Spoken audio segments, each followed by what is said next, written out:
공소시효기를 10일 연장하기로 합의했다. 그래서 1월 17일까지 토요일 7일까지가 이제 원래 마감이었고요. 근데 이번 국조 자체가 다른 국조에 비해서 반밖에 안 됐잖아요.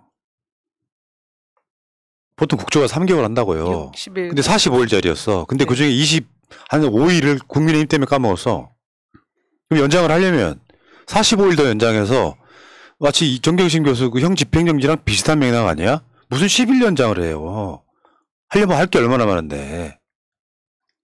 아니 그동안에 진행된 국정조사를 볼 때도 사실 저는 시청자 입장으로 굉장히 불만스러웠거든요. 뭔가 이렇게 정말 뭔가 우리가 원하는 진실을 파헤치지 못하고 있다는 그런 부족함을 느꼈는데 이거 10일 정도 연장해가지고 우리가 알고 싶었던 그런 궁금함, 그런 뭐랄까 진짜 진실을 알 수 있을지 참 의구심이 듭니다. 그러니까 국민의힘 국조위원들이 계속해서 방해하고 있잖아요. 지금 그 상황에서 10일 연장 물론 뭐 지금에도 나온 거 꽤 있어요. 난 그거 보면서 그래서 국조가 필요하구나 싶은 것들이 많은데 어쨌건 좀 아쉽다는 말씀드리고요.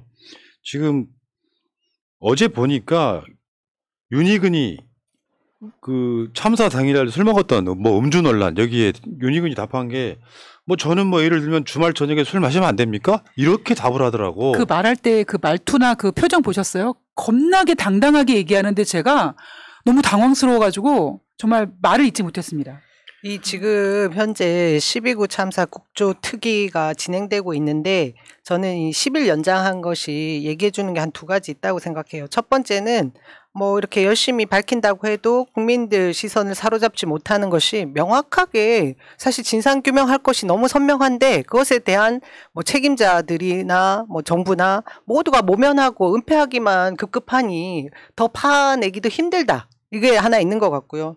두 번째는 대응하기 굉장히 힘들구나, 야당도. 뭐, 이게 왜 정보든, 뭐, 수사와 관계돼 있는 뭐, 많은 내용들이 내부에서 어떤 정보들, 첩보들이 들어와야 되는데, 그렇지 못한 것 때문에 힘겨워하는구나 하는 생각이 듭니다. 하지만, 그게 제 역할을 다 못하기 때문에 생긴 이유도 되기도 하거든요. 근데 이 윤희근 총장이 너무나 뻔뻔스럽게 사과부터 해야 될 그런 위치에 있는 자가 이렇게 나오는 모습을 보여주는데 더 이상 국민들에게 어떤 모습으로 이 국조 현장을 보여주겠습니까? 그러니까 보여줄 게 없을 것 같아요. 제가 봐도. 윤희근 이야기는 언론의 헤드라인은 주말에 술 마시면 안 되냐 같은 이야기였고요. 근데 핵심은 딴 데 있어요. 그러니까 저 헤드라인이 본질을 가렸다고. 첫 번째, 관외 출타 미신고. 이거 인정했어요. 그러니까 경찰의 총수가 자기가 있어야 될 지역에 있는 게 아니고 다른 데로 갔을 때는 최소한 상황 근무자나 스태프들한테 내가 어디 간다고 이야기를 하고 가야 돼요. 근데 미신고 한 거를 자기가 스스로 인정을 했다고.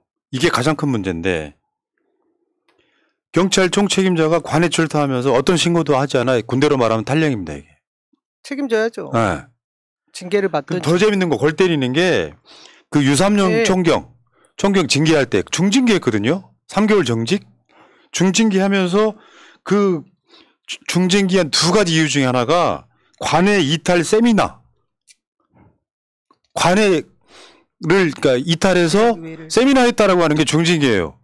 이거를 윤희근이가 결정한 사안이잖아요. 사실상 압력을 넣어가지고 중징계하라고. 본인은 관외 출타 미신고 관외 출타 요거 인정을 했습니다. 이거 누가 징계하지? 이게 첫 번째고 그 다음에 여러분 그 참사 당일의 타임라인 한번 보세요. 저기 보시면 저는 이게 다 사실이라고 생각하진 않아요. 분명히 윤석열 부분은 분명히 끼워넣기가 있다고 보는데 저기 보면은 30일 0시 14분에 윤희근 경찰청장에게 전화 보고야. 행안부 장관보다 대통령보다 늦게 알은 자예요.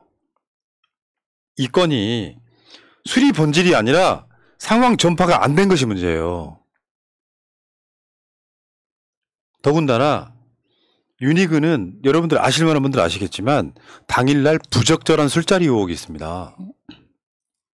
그래서 그 관외 출타 미신고 한 이유가 아니 자기네들이 주장하는 대로 충북 제천시 방문해서 등산한 뒤에 술을 마셨다. 뭐 자기네 말대로 주말에 술 마실 수 있는데 이거를 신고 안 한 이유가 뭐겠습니까? 푸나님이 말씀하셨던 대로 신고하지 못할 좀 지저분한 부적절한 곳에 가서 술 마셨기 때문에 그런 게 아닐까 하는 의심이 그러니까 이게 없는 거죠. 뭐냐면은 이제 이게 크게 점화가 안 됐는데 캠핑장에서 뭐 캠핑하다가 뭐 잤다 뭐 이런 식의 얘기가 나왔었잖아요. 근데 그 캠핑장이라고 하는 게 호텔이랑 똑같이 체크인 체크아웃이 있대요.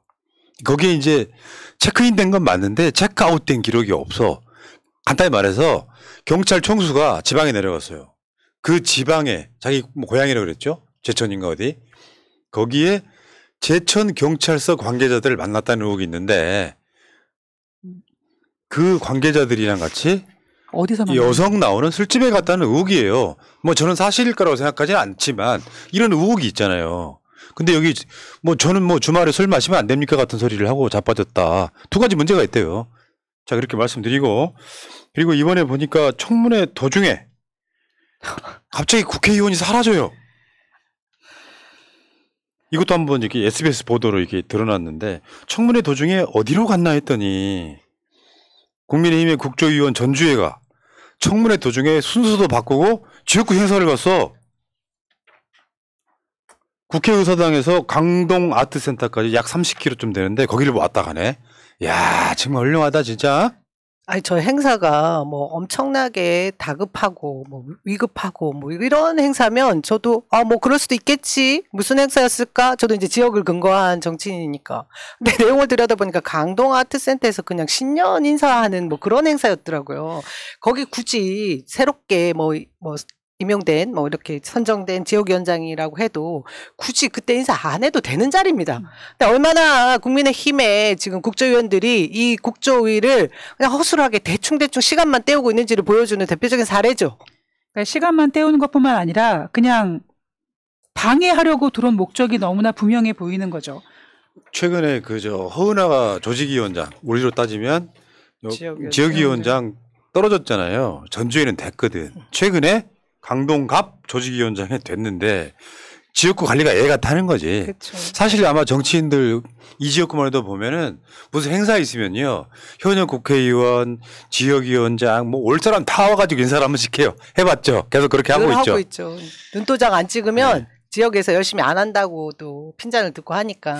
아니 근데 한편으로 근데 이게 지금 이 전주회가 약간 생각이 좀 짧은 게 뭐냐면 이 지역 인사회에 참여하지 않고 국정조사 열심히 했다면 지역구 국민들이 어떻게 생각하겠습니까? 맞습니다. 제 말이 그거예요. 오히려 청문회에서 더 열심히 성심성의껏 자신의 역할을 다하면 거기 뭐 무슨 행사 잠깐 가서 눈도장 찍는 거에 몇 배의 효과를 거둘 수 있습니다. 그래서 뭐 현장에 왔다 간 사진 한번 보여주세요. 저기 왔다가 아니 다른 것도 아니고요. 국정조사 특위 청문회가 벌어지고 있는 거잖아요. 순서를 바꿔서 저기까지 30km 떨어진 데를 왔다 갔다 하고, 그러니까 저는 전주회가 아마 국민의힘 현역 국회의원 중에 조수진하고 거의 막상막하인 비호감이거든요. 쌍벽을 이루는 비호감. 그러니까 표정, 인상, 태도, 더군다나 전주회 다시 한번 알려드리면 잘 모르는 사람들이 위해서 우리 어렸을 때 전남도지사, 전두환이 내리꽂았던 전남도지사 전석홍 씨 딸이에요. 완전 금수저 출신인 사람이잖아. 국회의원 정치 한번 해먹으려고 지금 청문회 도중에 자기 지역구 갔다 오는 사람. 그리고 전주회 쪽 실드가 뭐예요? 불가피한 지역 행사 오가는 중에 청문회 생중계를 봤다. 네가 무슨 시청자냐 생중계를 보고. 그러니까 아니 유가족들이 봤을 때 얼마나 속상하겠습니까? 사실 1초 1초가 아까운 시간에 유가족들 입장 아니면 또 제 생각도 딱 드는 생각이 뭐냐면 전주의 저 의원이라는 사람은 도대체 국정조사를 얼마나 우습게 봤으면 저 따위로 행동할까밖에 답이 안 나오는 거죠. 순서 바꿔서 충분히 질의했다. 국조특위위원 활동에 전혀 지장 없다. 난 이게 개소리라고 보는 거예요. 잘 봐봐요. 그러면 만약에 민주당 국회의원들이 이런 국조 청문회가 열리고 있는데 그 국회의원 중에 한 명이 자기 지역구 행사 갔다 왔다고 생각해요. 그 시간에. 언론들 뭐라고 할 겁니까? 가루가 되겠죠. 잡아먹겠죠. 이게 결국에는 정치를 잘 모르는 것들이 이지랄 하는 건데 왜 연불보다 제밥이라고 얘기하잖아요. 진짜 중요한 건요. 정치의 가장 기본 내가 항상 알려드려요. 정알못들한테. 정치의 기본은 국민을 대하는 태도예요. 다른 말로 A라고.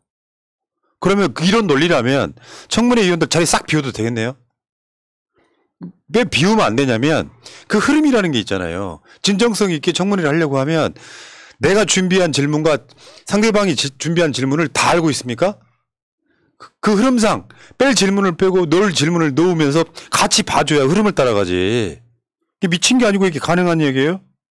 그러니까 푸나님이 말씀하신 대로 앞에 의원이 질문한 거에 대해서 보충할 질문이 있으면 자기가 그 질문을 더 추가로 할 수 있고 이런 게 청문회 흐름인데 전주에는 그냥 내가 딱 하고 싶은 질문 어떻게 하면 이 국정조사를 방해하고 딱 시간을 때울까라는 생각밖에 없었던 거죠. 저는 이 시점에서 민주당에서 강하게 문제 제기해야 된다고 봅니다. 전주 의원 이 자리에서 국조위원회에서 빠져라 이렇게 말해야 됩니다. 예.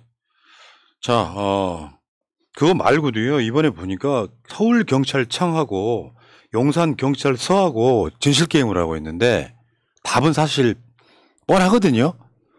그러니까 이태원 관련해서 압사 위험성 보고서라는 게 그 전에 있었어.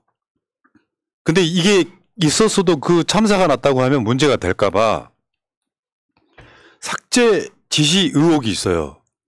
근데 서울청은 압사 위험성 보고서를 삭제 지시를 안 했다 그러고 용산서는 즉시 폐기하라는 지시를 받았다 그러면 어느 쪽 손 들어주시겠어요? 저는 용산서가 맞겠죠. 그렇죠.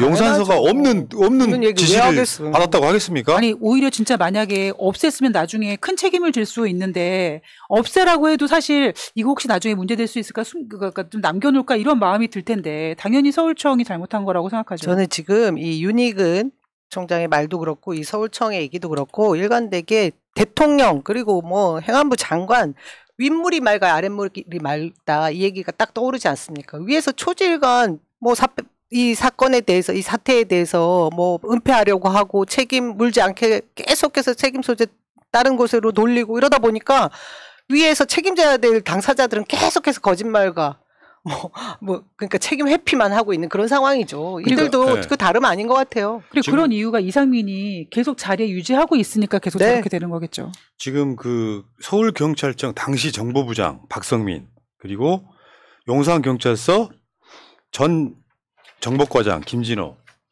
여기 이제 청문회에서 보면 그렇게 나옵니다. 지금 박성민 용산경찰서가 작성한 위험 정보 보고서를 삭제 지시하거나 은폐한 사실이 있냐 이렇게 전준호 의원이 물으니까 박성민 전 정보부장이 없다. 김진호 용산서 정보과장에게 정보 보고서 삭제 지시한 바는 없다는 말인가? 그렇다. 규정에 따라 문서를 관리하라고 했다. 이 맥락이 되게 골 때리는 거예요. 규정에 따라서 문서를 관리하라고 했다. 저번에 이 사건 나고 나서 좀 얼마 안 됐을 때 이러이러한 보고서는 뭐 삭제를 한다라든지 뭐 이런 식의 뭐 그런 내부 규정이 있다라는 식으로 실드를 쳤던데 그러니까 서울청에서는 안 했다 그러고 지금 용산서에서는 이거 한번 우리가 한번 해볼까요? 천준호 의원을 지금 우리 이윤정님이 한번 해줘봐요. 박성민 증인에게 파일을 삭제하라는 지시 받은 바 있나? 이제 용산서 전 정보과장입니다. 잠시 침묵한 뒤에 경찰관 정보 수집처의 규정에 따라 문서 활용 목적이 달성된 보고서는 즉각 폐기한다는 지시를 받은 바 있습니다. 헬로윈 대회 위원 보고서를 작성한 용산서 정보과 직원에게 그 파일을 컴퓨터에서 삭제하라고 지시한 적 있나? 그 부분은 재판 과정에서 소명하겠습니다. 유가족 말에 따르면 용산서 정보계장은 윗선에서 자신에게 파일 삭제와 관련된 책임을 떠넘기려고 해서 많이 걱정되고 부담된다는 말을 했다고 한다. 맞나? 그 부분은 사실이 아닙니다. 뭐 이런 식이라서 용산서에서는 지시를 받았다고 하고 서울청에서는 그런 지시를 한 적이 없다고 하고 근데 결국은 뭐예요? 서울청장이 김광호잖아. 서울청을 중심으로 지금 조직적 은폐 시도가 이루어지고 있는 거다 이렇게 보면 될 것 같고요. 결국에는 용산경찰서장 이임재, 김광호 서울청장 이 라인이 있잖아요. 근데 이임재로 지금 꼬리 자르기 하려고 하고 있잖아. 근데 김광호가 그 자리 지키고 있고 윤희근이 경찰청장 자리 지키고 있고 이상민이 행안부 장관 자리 지키고 있어요. 그러면 여기 나온 그 서울청 관계자는 말을 이렇게밖에 할 수밖에 없잖아. 우리는 그거 지시한 적이 없다고. 그러니까 이런 자들을 자르고 윤희근도 마찬가지고 이상민도 마찬가지고 자르고 청문회를 해야 되는 거예요. 여기서 천준호 의원의 질문은 딱 한 가지잖아요. 그 정보 보고서 삭제한 사실을 두고 누군가 지시했냐 안 했냐잖아요. 그러면 어디선가 삭제를 한 게 있었다라는 거는 사실이지 않습니까? 이게 얼마나 큰 문제예요. 이것에 대해서 윗선에서 지시하지 않는데 밑에서 알아서 합니까? 상식 밖의 이야기죠. 예, 맞습니다. 자, 여기가 이제 12구 참사 관련한 이야기였고요.